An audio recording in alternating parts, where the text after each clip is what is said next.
रमनीक जी, आपने सबसे पहले तो मैं आपको बधाई दूँ। आपने एक ऐसा इश्यू जो बहुत समय से चल रहा है लेकिन बाहर नहीं आ रहा था, उसको आपने बाहर निकाला और इसके ऊपर फ़ोकस किया, उसके लिए आपको बधाई। तो आप श्रीनगर से अभी आए, जो थोड़ा-सा हमें भी अपडेट करें।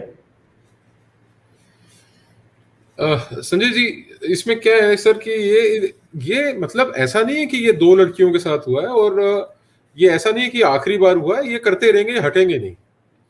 इनको हटाने के लिए इनका इलाज करना पड़ेगा। उसको इलाज को करने के लिए कुछ सख्त कदम सरकार की तरफ से उठाने पड़ेंगे, और हमारा समुदाय तो बिल्कुल तैयार है, आर पार की लड़ाई के लिए इस बार तैयार है। बिल्कुल। और ये ऐसा नहीं कि केवल यही दो लड़कियां हैं, ऐसी 11 लड़कियां और आइडेंटिफाई हुई। उनके अलावा 4 लड़कियां ऐसी और हैं जो पिछले 3.5 साल से मिसिंग है।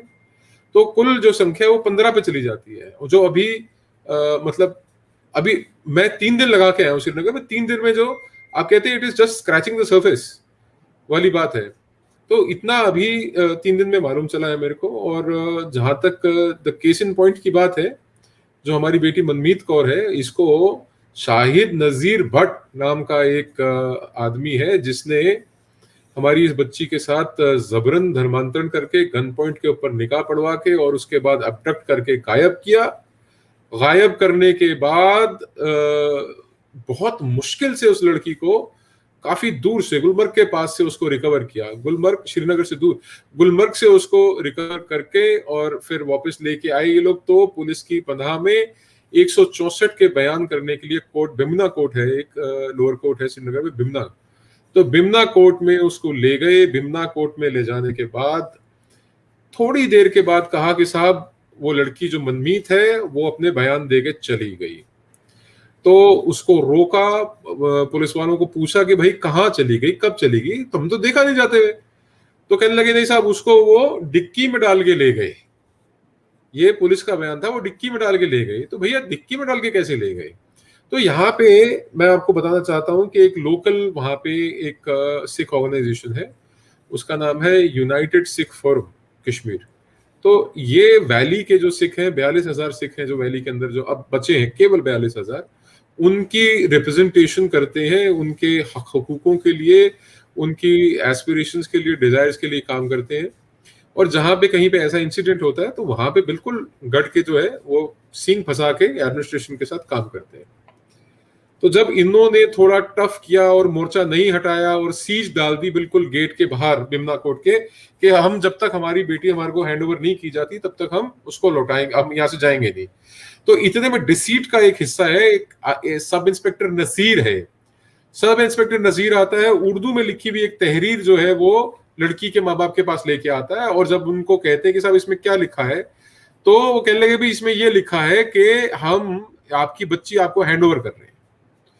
तो उसके बाद जब एक लोकल वहां का जो सिख यूथ फोरम है, जो वहां की यूनाइटेड सिख फोरम है, उसका जो एक मेंबर है, उनका नाम है भूपेंद्र सिंह मेहता, उन्होंने बोला कि साहब ये एक बार पढ़ाइए हमारे को। तो उनको धमका के कहने लगे कि साहब तुम वकील हो, तुम यहाँ पे जज लगे हो, डीसी लगे हो, तुम क्यों पढ़ाएंगे तुम्हारे को? तो कहा भाई पहले पढ़ाओगे जब साइन करेंगे। पर बहरहाल जो भी हुआ, और लड़की के माता पिता से उसके ऊपर साइन करा ली उर्दू की तहरीर पे, बिना उसका तर्जुमा यानी कि ट्रांसलेशन बताई कि इसमें लिखा क्या है वास्तव में। ये हो गया। उसके बाद थोड़ा सा और मामला गर्म हो गया, क्योंकि ये दिखा कि भी अब ये बिल्कुल धक्का करने की नीयत पे आ गए। तो मामला बढ़ता हुआ देख के एसपी सिटी, एसएसपी नहीं, एसएसपी तो संदीप चौधरी है, संदीप चौधरी का बहुत पॉजिटिव रोल रहा है सारे मैटर में। पर जो एसपी सिटी है, again from a different community है ना, तो ये सिरसा जी के शब्द है, बादल साहब के शब्द है, डिफरेंट रिलीजन, डिफरेंट कम्युनिटी। तो बेसिकली मोमिन थे वो। उनका ये प्रयास था कि हम इनको यहाँ से रफा दफा कर दें। जब नहीं हुआ तो उनको मौके पे आना पड़ा और ये कहने लगे कि चलिए आपको हम अंदर घुमा देते हैं, देख लीजिए आप। और जब वो इस बात पे सहमत हो गए, कहा कि साहब हम चप्पा चप्पा छानेंगे और जब तक आप बताएंगे नहीं तब तक हम हिलेंगे नहीं। वो देखा कि मैटर बढ़ रहा है, काफी संगत इकट्ठी हो गई वहां पे, सैकड़ों में लोग बाहर आ गए और वहां पे हु हल्ला मचने लगा। तो उन्होंने बोला कि साहब ठीक है, हम लड़की हैंड ओवर कर देते हैं आपको, पहले आप यहाँ से प्रोटेस्ट हटा दीजिए। क्या प्रोटेस्ट तब हटेगा जब लड़की हैंडओवर की जाएगी। ये सारा प्रकरण चलते चलते रात के बज गए 10। अब फाइनली पेरेंट्स और जो संगत के लोग हैं वो कोर्ट के अंदर आ गए थे। उन्होंने लड़की कहां रखी थी?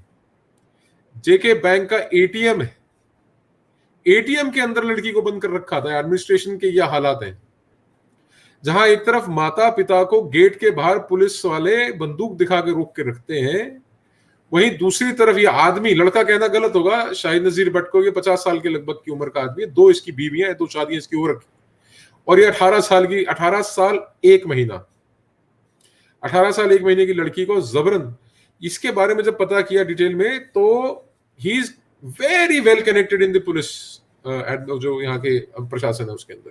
ये आदमी रिवॉल्वर टांग के रहता है, ये आदमी नित्य नई नई एसयूवीज, बड़ी बड़ी गाड़ियां बदलता है, ये आदमी एक बड़ा इन्फ्लुएंस और क्लाउड रखता है कश्मीर के अंदर।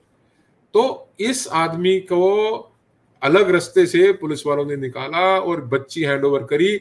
11 बजे बच्ची को वापस, जहां पे खार मोहल्ला रैनावारी में घर है, वहां पे वापस बच्ची को लेके आए। लाने के बाद वहां पे उससे पूछा, वो बहुत घबराई हुई थी, कुछ ज्यादा बात कर नहीं पाई। ये इंसिडेंट है 26 तारीख रात का। 27 को इस बारे में हमारे को पता लगता है, 27 को मैं भी पहुंचता हूँ, 27 को और भी कुछ नेता हैं, MS सिरसा टाइप्स, वो लोग पहुंचते हैं वहां पे।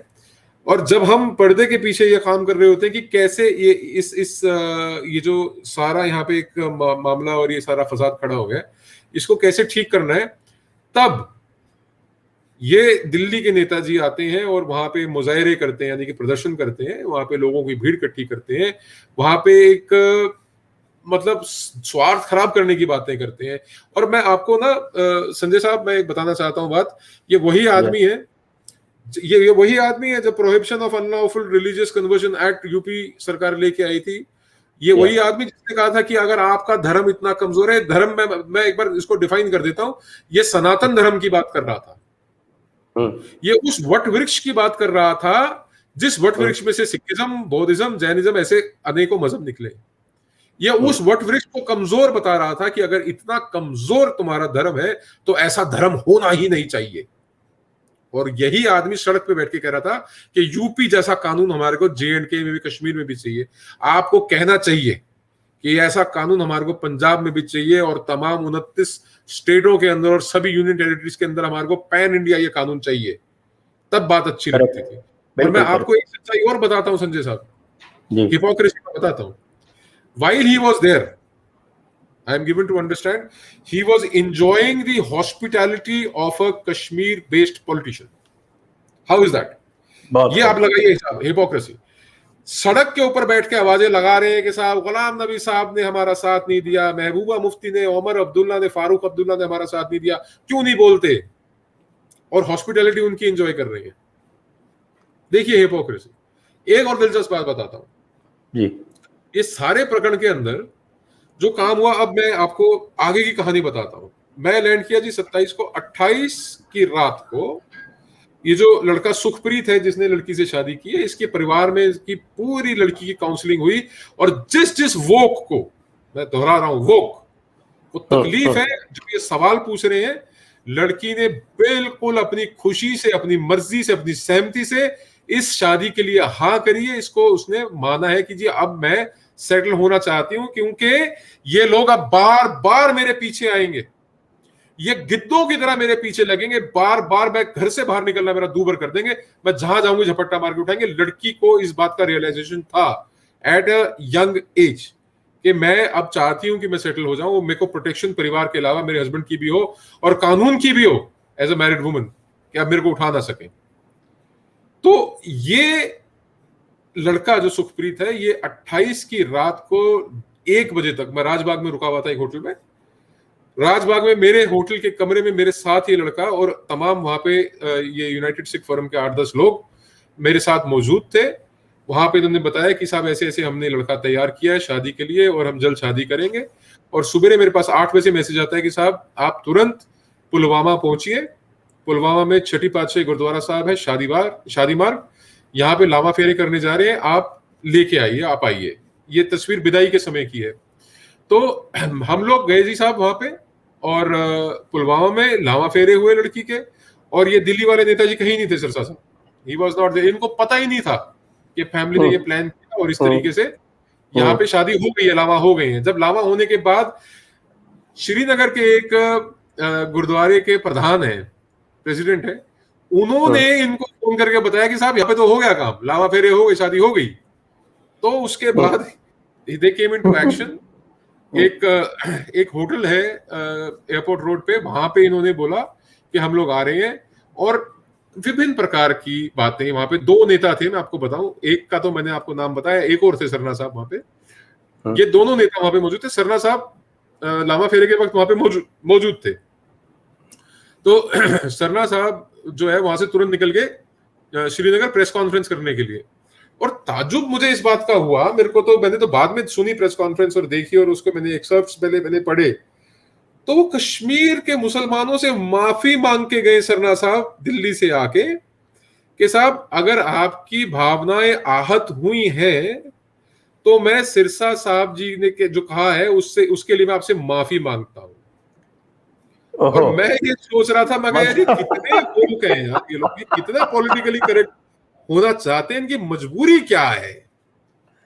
अरे माफी मांगो तुम, एक सिस्टमैटिक तरीके से लगातार मुसलसल तुम लोग एक काम कर रहे हो, अनइंटरप्टेड कर रहे हो। और मैं आपको एक इंसिडेंट और थोड़ा सा आगे चल के बताऊंगा, जहां पे एडमिनिस्ट्रेशन कंप्लिसिट, बिल्कुल कंप्लिसिट थी, अभी नहीं पहले। तो ये चीजें, अच्छा एक वो मैं बताना भूल गया कि जब वो प्रधान जी ने बताया कि साहब ऐसे ऐसे यहाँ पे लामा फेरे हो गए हैं, अनंत कारज हो गया, अरदास हो गई है, जयकारा छोड़ दिया, लंगर वगैरह हो गया, हम निकल रहे हैं, तो ये चला कि साहब दिल्ली की टिकट मैं दूंगा, आप आइए मेरे साथ। दूसरे दिल्ली की टिकट मैं दूंगा, आप आइए मेरे साथ। तो फिर ये हुआ कि दिल्ली की टिकट प्लस ये दूंगा, मतलब ये से मेरी मुराद है protection, not in cash, protection, job, security, ये वो सब हम अरेंज करेंगे। और जो लोकल वहां के प्रधान जी थे गुरुद्वारा साहब के, उनकी आप कह लीजिए उनके समझाने बुझाने से वो परिवार लड़की का कन्विंस हो गया, और वो सिरसा साहब के साथ बैठ के दिल्ली आ गए। तो जो पहले वाले नेताजी थे वो टिकट खरीदी सब बेचारियों की बेकार चली गई, और जो ये दूसरे नेताजी हैं साहब, ये लेके दिल्ली पहुंच गए। बंगला साहब में he made it a media event, और उन्होंने ऐसे शोकेस किया जैसे सिरसा साहब गए और बाज की तरह झपट्टा मार के और निकाल के लिया। ऐसा नहीं है। यहाँ पे यूनाइटेड सिख फोरम के जो हमारे वैली के अंदर रहने वाले लोग हैं, चाहे वो भूपेंद्र सिंह मेहता हो, चाहे वो डॉक्टर मनमीत हो, चाहे और अन्य लोग हैं, मैं सबका नाम लेना थोड़ा सा गलत हो जाएगा बिकॉज उनको कुछ उनके इश्यूज हैं, तो बहरहाल ये लोग जो है दे वर इंस्ट्रूमेंटल, सब किया उनका, और रात को 1 बजे तक हमारे साथ बैठे रहे भाईचारे में। और अगले दिन सवेरे जो है क्रेडिट वॉर में जो है वो एक आदमी जीत गया और वो हाईलाइट हो गया, और ये सारा मामला जो है ना साहब पॉलिटिकल हो गया। और क्रेडिट वॉर की भी कोई दिक्कत नहीं है। मैं तो जब मैं यहां से निकला था चंडीगढ़ से, मैं ये सोच के निकला था मुझे क्रेडिट नहीं चाहिए, मुझे चाहिए रिजल्ट। मैं चाहता हूं कि ये जो जाति हुई है, तशद्दुद हुई है, जो जुल्म हुआ है, ये जो अन्याय हुआ, अत्याचार हुआ है, इसको हमने ठीक करना है। ये इस इंटेंशन से चला था, और उसके बाद मैं इस बात को ढीला छोड़ गया था। और ये लावा फेरे की फोटोएं जो मेरे ट्विटर पे हैं, वो सुबह 10 बजे की हैं, और उनको ट्वीट मैंने फाइनली करा 1-1:30 बजे, डिले करके थोड़ा सा। मैं कहा चले ये यार, मैं कहा थोड़ा सेटल डाउन हो जाए, यहाँ की लोकल एडमिनिस्ट्रेशन जाने कैसे लेगी इन बातों को, कभी उनको पता लग जाए, उनके नोटिस में आ जाए, तो कहीं मुसीबत दिक्कत ना आए। तो ये सब डिले करके हम चल रहे थे। तो ये जो है ना संजय साहब, ये रियलिटी है इस इंसिडेंट की। इसके अलावा भी और किस्से हैं कश्मीर के। ये सिर्फ मैटर यहां तक सेटल नहीं होता लव जिहाद तक, वहां पे लैंड जिहाद भी बड़ी भारी जबरदस्त चल रही है। उसके लिए भी बहुत गजब की जद्दोजहद जो है। यस, ये है जी लामा फेरे के बाद की तस्वीर है। हम गुरुद्वारा साहब छठी पातशाही में हैं। ये हमारी गुड़िया मनमीत है, साथ में सुखप्रीत है लड़का ये, और ये यस ये है जी, बिल्कुल ये गुरुद्वारा साहब छठी पातशाही है, और ये छठी पातशाही गुरुद्वारा साहब चरणछू स्थान है जी गुरु साहब का। वहां पे बच्चों को, इस जोड़ी को ब्लेसिंग्स दी हमने सबने, और रेस्ट इज एज दे से हिस्ट्री। इसमें 2 इश्यूज बहुत इम्पॉर्टेंट है, और उसमें से एक इशू तो कश्मीर के बारे में हम लोग लगातार बात कर रहे हैं, और सभी से बात कर रहे हैं। मतलब जावेद इकबाल शाह साहब को अगर आप जानते हैं तो उनसे लगातार बात हो रही है, अजय चुंगू जी से, अंकुर शर्मा जी से, इनसे सब लोगों से लगातार बात हो रही है। और इसमें एक बहुत बड़ी समस्या ये है कि जो वहाँ का जो परमानेंट एस्टैब्लिशमेंट है, मैं IAS IPS ऑफिसर्स जो बाहर से वहाँ पे गए हैं उनको उसमें काउंट नहीं करता, लेकिन जो सारा का सारा लोकल एस्टेब्लिशमेंट है वो एक तरह से वहाँ ISI की बी टीम की तरह काम करता है। और अभी भी 370 के खत्म होने के बाद में 370 जो है वो डी जूरे तो खत्म हो गया, यानी टेक्निकल या लीगली तो खत्म हो गया, लेकिन डी फैक्टो अभी भी वहां पर 370 का निजाम पूरी तरह से कायम है। अलावा इसके तो हमारा एस्टेब्लिशमेंट जो दिल्ली में बैठा हुआ है वो भी अभी उसी पुरानी जो उनकी एक तजवीज़ हुआ करती थी कि जिसमें कि साहब की वैली के मुसलमानों को राजी करके चलो, और उनसे मुसलमानों से मतलब उनका कॉमन पब्लिक नहीं है, उनका मतलब यही जो ISI की जो बी टीम बैठी हुई है इसके साथ समझौता करके चलने का जो पूरे के पिछले 70 साल से काम चल रहा है वो ही अभी भी चल रहा है, यही हम लगातार कह रहे हैं। और मुझे लगता है कि आप जो वहाँ 3-4 दिन होके आए हैं आपको भी इसकी थोड़ा बहुत आभास अनुभूति हुई होगी। सर मैं ना आपको जो ग्राउंड रियलिटी है, जो मेरी इंटरेक्शंस हैं मतलब पर से सिख कम्युनिटी के साथ, क्योंकि मैं पिछले 3 दिन बिल्कुल लगातार अपने समाज के लोगों के बीच में रहा, बहुत कम मेरा जो संपर्क है वो लोकल वहाँ के जो मेजोरिटी कम्युनिटी है उनके साथ हुआ, वो भी होटल का स्टाफ है, कोई गाड़ी का ड्राइवर है, इस तरीके से, या जो हमारे वहाँ पे प्रेस के लोग हैं वो। बहरहाल मैं यहाँ पे एक बात का उल्लेख करना चाहूंगा कि जो SSP श्रीनगर हैं संदीप चौधरी, उनका इस किस्से के अंदर, मामले के अंदर बहुत अच्छा और बहुत पॉजिटिव रोल रहा। ही वॉज वेरी फोर्थकमिंग और बहुत बहुत अच्छे से मदद करी। चाहे वहां पे DGP साहब हैं दिलबाग सिंह, बहुत अच्छा उनका रोल रहा। He was a very positive person पर से। पर जो अब आप बात कर लें जुडिशरी की, या आप बात कर लें जो लोकल एडमिनिस्ट्रेशन है, वहां पे गड़बड़ है। गड़बड़ मतलब काफी गड़बड़ है, थोड़ी सी नहीं है, दिक्कत है।